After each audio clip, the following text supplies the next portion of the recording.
PT BTN membukukan laba bersih sebesar 3,5 triliun pada tahun 2023, naik 15% dari tahun 2022. Pertumbuhan tersebut didorong oleh kenaikan pendapatan berbasis biaya atau fee-based income sebesar 60,1% dan pengelolaan kredit yang efektif, sehingga rasio kredit bermasalah non-performing loan atau NPL turun menjadi 3,01%.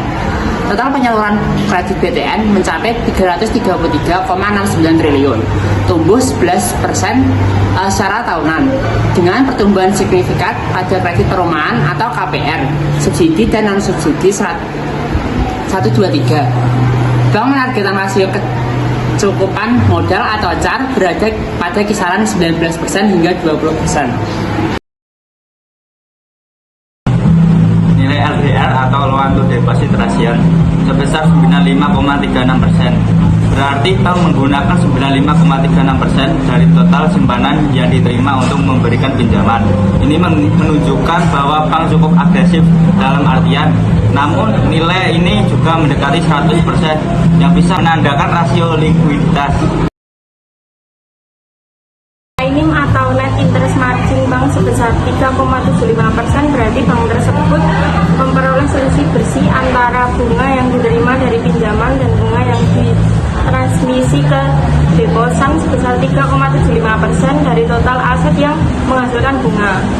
Ini menunjukkan efisiensi bank dalam menghasilkan keuntungan dari aktivitas lendingnya. Nilai ini cukup baik, menandakan kinerja yang sehat.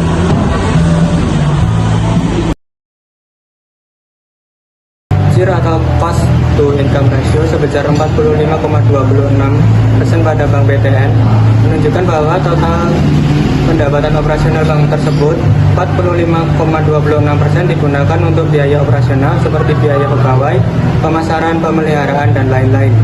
Secara umum, semakin rendah nilai CIR, semakin efisien bank tersebut dalam mengelola biaya operasionalnya.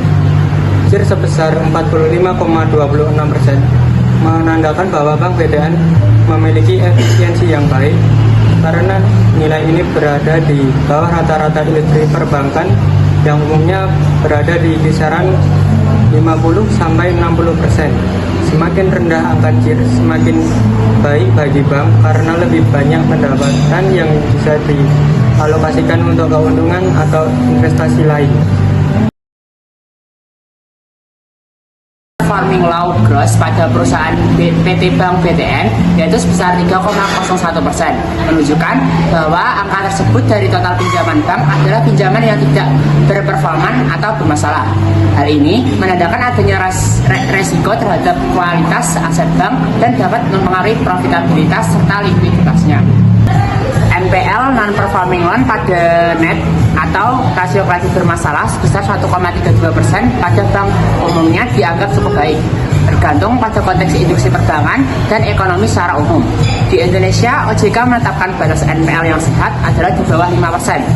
Jadi NPL sebesar 1,32% menunjukkan bahwa hanya sebagian kecil kredit yang bermasalah atau macet, yang berarti manajemen risiko kredit bank tersebut cukup baik.